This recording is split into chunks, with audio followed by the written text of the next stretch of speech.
Hey, comic fans, it's Kirk here, helping out my buddy Pete and Bill. Well, Bill isn't with us right now, right? We're doing part 2 of Jack Kirby's Fourth World. That is right. The Jack Kirby DC extravaganza known as the Fourth World. Thanks, everybody, for joining us here on Comic Book Geezers. We're happy to have Kirk on the show yet again. He's become a regular fixture here during lockdown. We thank him so much.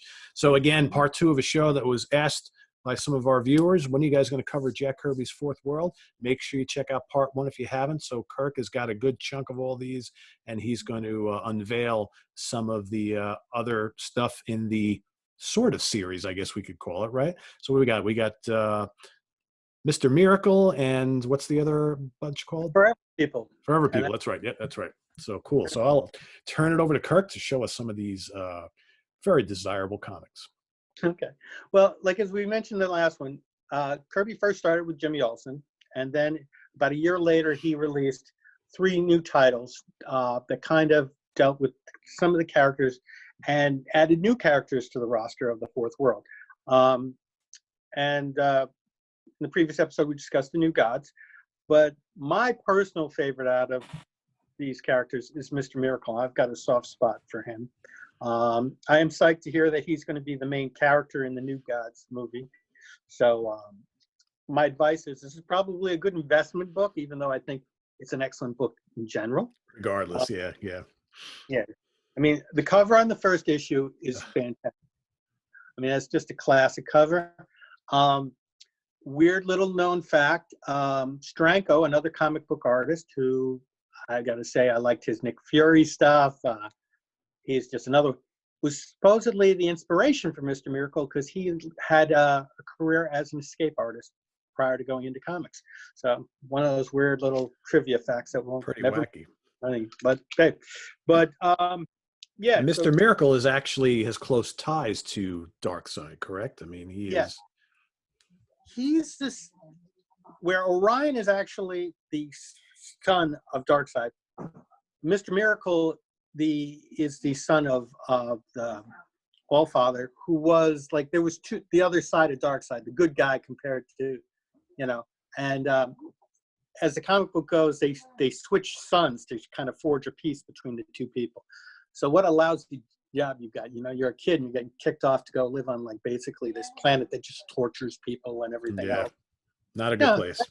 Talk about father issues on an epic level. But anyway, so like the first book doesn't really deal with a lot with the New Gods themselves. It deals with basically you meet, Mr. Miracle and Oberon, his assistant, and he's an escape artist. But then in the book you realize he escaped, and he's now kind of making his living as an escape artist. And so the book's fun, but it seems like every issue someone's trying to kill him for something. So, but you got this one. Then the second issue, I got to say, I loved Kirby's name for characters. Granny Goodness makes her first appearance. Yep. And she's supposed to, of course, be part of the movie too. Just great stuff. Hold on, I lost my place there. And you just kind of get a feel for these. He's still doing like huge pages of like, you're just seeing he didn't need a lot of dialogue even. A lot of his stuff was so visual. I mean, he got his, start as an artist. He did, and he would split up frames in weird ways. I mean, look at this, the way he split the frame here. This is that's pretty. That's Kirby. Yeah, I mean, this you're looking at the covers too, and I mean they caught you right away. Here's a bunch of knives coming at the guy. I'm like, definitely, probably not the comic book your parents really wanted you to be looking at. Yeah, I could see that. Might have bad ideas on what to do with your little brother. I don't know, but. But then he did like, you see this cover, and I like this one too, because it looks almost like, he forgot to color the inside, but this was supposed to be this way. And it kind of, I think it pops it a bit, but Mr. Miracle's white. I mean, there's no explanation in the book about why he's white in this. He's all white out, but well, if he was his normal color, would he have gotten lost in that picture? That's the interesting thing. Yeah. I mean, but I also love too, because you got to wonder whether Kirby was kind of enjoying himself a little bit, because it's like, don't buy it buy it, but don't swallow it. The paranoid pill, is written in the corner, and you're like, what's that all? It's the early '70s, so we're going to let that one slide. But and then, you see this issue. Now, this is the 4th issue in the series. This one's hard to get now. And again, if I'm going to give you a recommendation on something to buy, it'd be this book right now, because it's Big Barda's first appearance. And, yeah.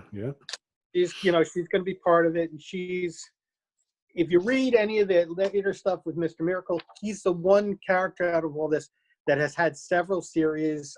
He's constantly making appearances. But her first appearance, I think, it's a great book anyways. But, you see her there. I mean, what a great character. And what I love the fact, too, is, she's 10 times stronger than Mr. Miracle. She's like a female Superman, Yeah. Didn't she have at some point like this kind of combative relationship with Wonder Woman at some point? I thought I saw that later on. Maybe, because I could see that. Actually, I think it was in the DC animated films that I saw that. Ah. Yeah. And who did Mr. Miracle wind up marrying? Oh, Big Barda. I thought so. Okay, I thought so. Yeah. To be honest with you, I would definitely have gone with Big Barda myself. I had to pick between the two. Because, I mean, like, you check it the way Kirby, draws her hanging out in, like, bikinis and stuff back in the, this early 70s. I didn't say that. Just great stuff. Then we go on to issue 5. Again, these covers, you know what? This is why, like, you can buy this in a bound set, but no offense, I need the covers, because the covers, I agree. Except for the 1 and the 4, they're pretty reasonable. You can get these for like $8 or, so, and you think about it, $5 to get you a new issue these days. I'd rather go spend an extra $3 and get a Jack Kirby original, I totally agree with you. But again, I love the fact too, you got big bombs, you got, it's just, how do it gets any better than this? And each issue got better and better, in my opinion. And again, all the colors, the costumes, I don't know how they're going to translate this into a movie. I'm curious to see how this all works out. Yeah. Kirby really used a lot of bright colors and everything, and I don't, it's going to be different. But again, it's the same thing, like the Scarlet Witch in the Avengers films did not wear the bright red outfits. It all worked out. So we'll see. Then we go 7. Now, you guys did an episode with the demons, right? Yep, we did. Now, look, check this character out, because he looks like one of the characters from the Demon series, too. Oh, he totally does. But he looks like, Colossus, or so many of those other monster characters that he drew in the old Strange Tales and all that kind of stuff, where monsters dwell. I mean, that's your typical gigantic Kirby monster right there. And he got, as I said, personally, me, that's a slice of heaven. That's just good stuff. I just can't get enough of it. And who he also looks like? What was the name of that big red creature in the Eternals? Oh, That's who he looks like. Right. That does. Look at that. That does. That. All right. Yeah. Similar. About 4 or 5 years beforehand. That's right. Yep. But this is the one. Oh, that's a great cover. Look at that. Yeah. Yeah. That gives you origin about how Scott Free got off the planet, got away from Darkseid and the bad guys. I love this head thing. That again reminds me of that 50s kind of, the big brain ate my mother kind of thing. But it's great stuff. So what are they doing? They putting them into an MRI machine or something there? It's like yeah, they complete 4th Death Defier, the Mr. Miracle to be. It's an escape-proof trap, according to this guy. I don't know. Yeah. Then we go on to, again, bright colors, flaming pits. How do you go get any better than that? And this series, all the other series after 11 were canned. This one kept going. We got 12, and again, I think it was a lot more because he was kind of quasi-superhero-ish, where the rest of them, I think he was trying to do a Thor kind of thing, and I don't know, it just didn't transfer. Maybe because there Yeah. was no normal human guy who transformed into Thor. You know, like Right. so. And you got Big Barda's back again, and somebody's going to run over Mr. Miracle. And you know, I love the fact too. Nobody uses rope. It's all like he's bolted in there, right? Yeah. It's like you are not getting out of that, dude. And there's more creatures. Mm-hmm. You know, great stuff. Feel bad for his sidekick there. I mean, he's supposed to be like a 50-year-old man who's kind of dressing up like a Keebler elf. I think that's a little rough. That smokes a cigar. I always thought that was kind of weird when you really started thinking about it. But then he had a sidekick too, this young gentleman here who appeared on and off through the books. And there was actually, when they did the Seven Soldiers of Victory like miniseries, like in the early 2000s, they brought him back as Mr. Miracle. It was kind of, so I don't have any of those because I read them and I didn't like them, so I got rid of them. But you know, again, you know, just, and what I like is the fact that this series kind of finished up. It ran. This is 17, so it was 18. I couldn't remember 17 or 18. 18 finishes up. This is the final issue. We get like all the gods appear in this one. As you can see, we've got all the bad guys, got Granny Goodness, you got the new gods there. And because it's the marriage to Big Barda. So, you know, you get them they all married. And Darkseid gets the final word in. Because he finals it, that's the final page. And there's Darkseid at the end. So, decent run, but again, when I mentioned before, they tried to reboot it, and then they brought it back. You know, when they did that New Gods thing, I only got one of these. I've got to get the rest of them. I just have been busy getting other things. Way too much when you're locked up at home. You know, you spend money stupid ways. They brought that, and then I read this series. I did not finish it. This is a Tom King series that was done just like 2 years ago. Heard excellent things about it. Read the first 3 issues. Pretty solid. But I still not quite as good as the original. My buddy Well, Kirby. I mean, he's obviously a character that people want to keep seeing. And Yeah. And he has been in and out of the Justice League a few times, correct, over the years? Yeah. Yeah.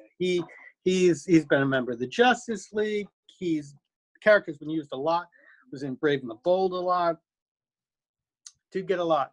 Now the final part of the Fourth World is the Forever People, which lasted, I believe, 11 issues. I've got all of them. So this is the first one. And again, it's funny because dragging it back to the Jimmy Olsen thing, they tied stuff with Superman, which was a smart way to kind of bring in new people.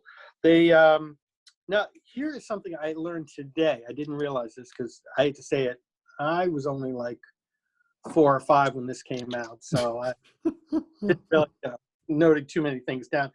But if you see, like the Forever People had like a whole bunch of different characters. You have Mark Moonrider, Big Bear, Viking the Black, Seraphim, and Beautiful Dreamer, and then they turn into they kind of form the Infinity Man, which is kind of like they bring him forth, which is technically Darkseid's brother.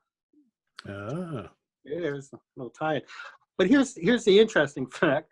Viking the Black was actually the first black DC hero. Really? Yes, I learned that today. So predated Black Lightning then? Yeah. Wow. Not by much though, I'm sure. Yeah.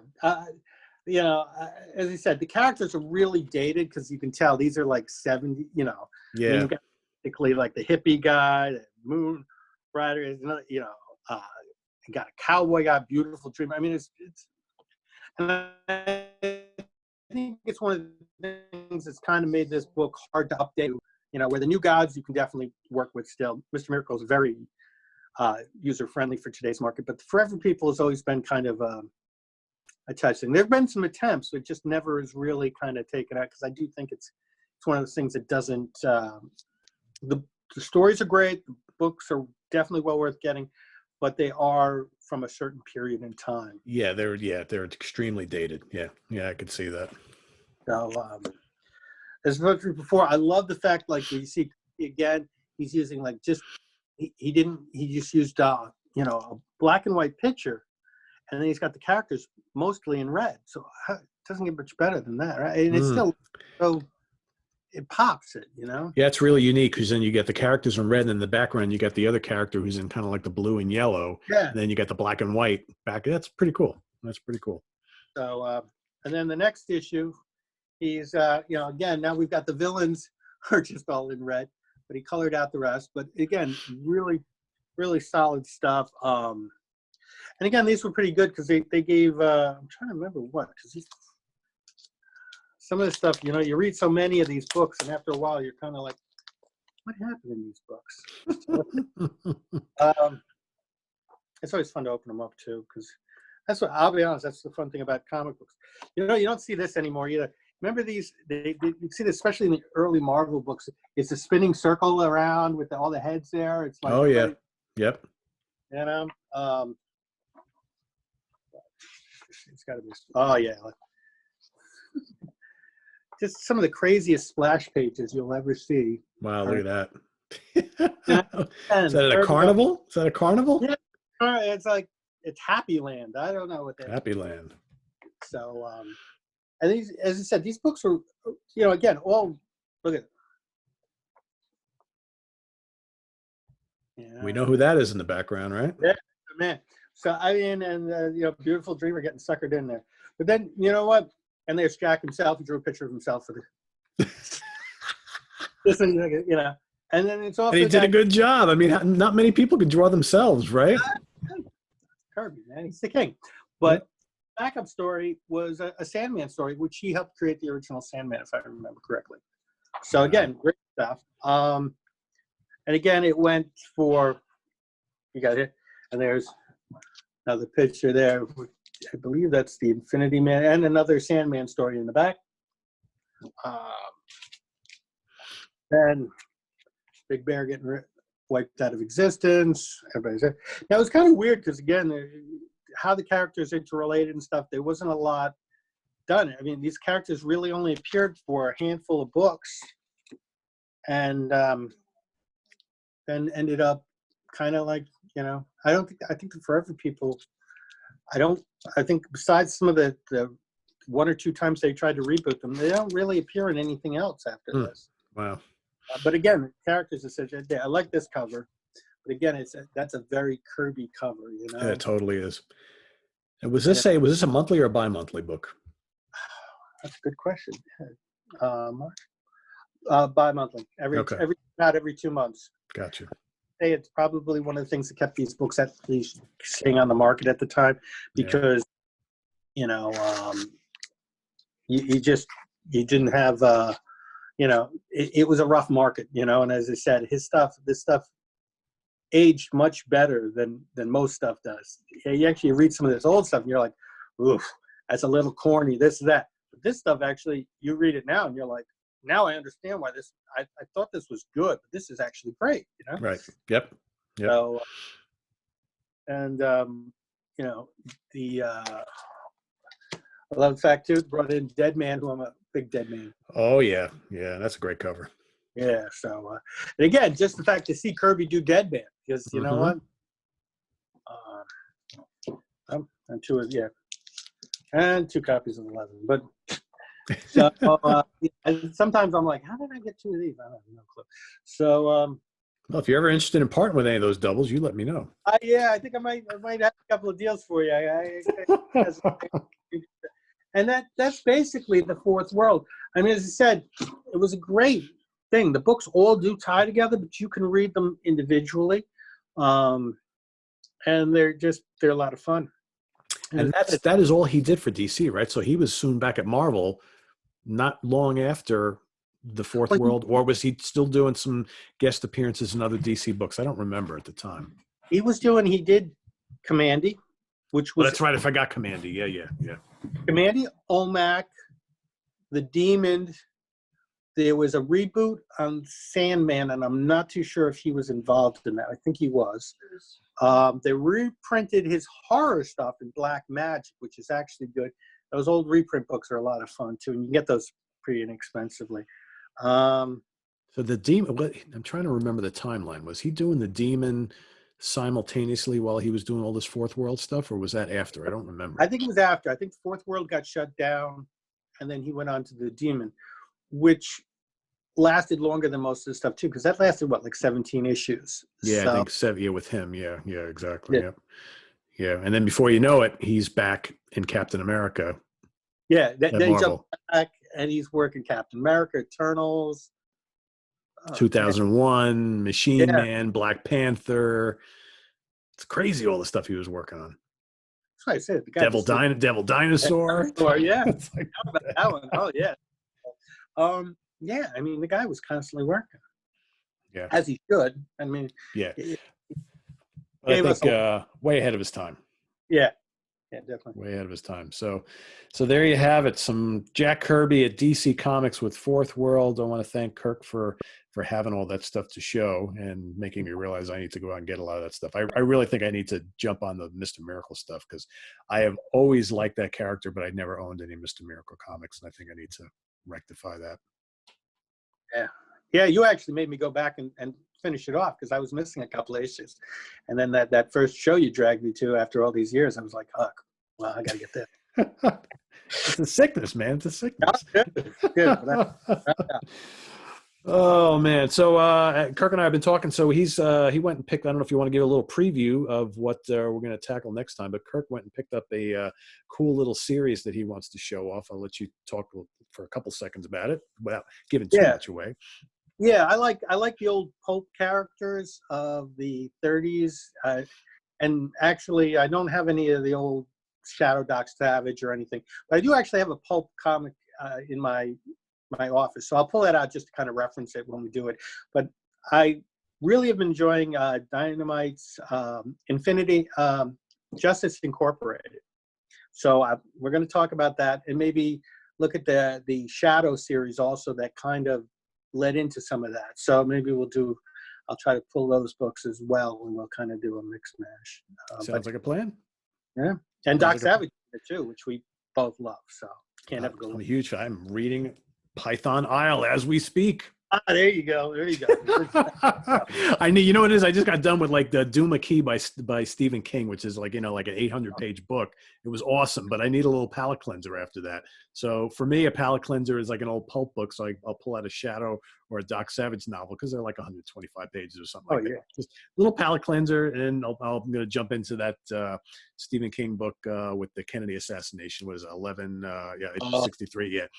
Yeah, so that's next in line, but I wanted to read something kind of a little quick and fun, and so there you have it. All right, so there you got it. So Justice Inc. coming up soon. We've also got Wild Bill back on the show for Amazing Adventures coming up on Friday, so you don't want to miss that, and more stuff coming up. We had a lot of good feedback on the favorite covers by character type of thing, so we're probably going to be doing a lot more of that. So I'm just warning you right now, Kirk, to start getting your stuff together. I think Bill and I were talking about doing Hulk in the near future, or Daredevil might be next as well. So we'll see where we go with that. So anyway, guys, thanks for visiting, and make sure you subscribe, and we'll see you again next time. Be safe out there, everybody. For Kirk, I am Pete. Tune into Comic Book Geezers over the next couple of days with more fun content during this lockdown, and we'll see you then. Take care.